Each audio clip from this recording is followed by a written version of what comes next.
Dans cet hôpital d'Harare peut rassurer des victimes de la répression des manifestations de la semaine dernière. Cet homme, blessé à la jambe, à l'extérieur, Faraï, frappé au bras et qui ose témoigner. Ils avaient 12 voitures. Ils sont venus dans mon quartier. Ils m'ont demandé où était le domicile du conseiller local. Je leur ai répondu que je ne le savais pas. Et ils ont commencé à me frapper avec des barres de métal, avec des bûches et du fil de fer barbelé. Les ONG recensent au moins 12 morts, 78 blessés par balle, sans compter les passages à tabac et les arrestations, apparemment 600. Pour la Commission des droits de l'homme, pourtant nommée par le pouvoir, armée et police se sont livrés à de la torture systématique.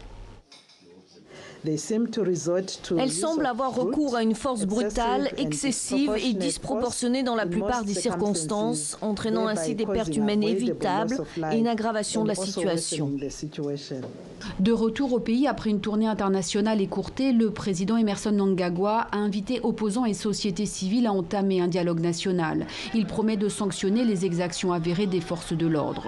Mais l'opposition peine à croire à cette main tendue. Le chef du MDC, Nelson Chamisa, exige avant tout la fin de la répression, de la terreur comme il dit. Le plus important à l'heure actuelle est l'arrêt du harcèlement, des arrestations massives de personnes qui n'ont commis aucun crime.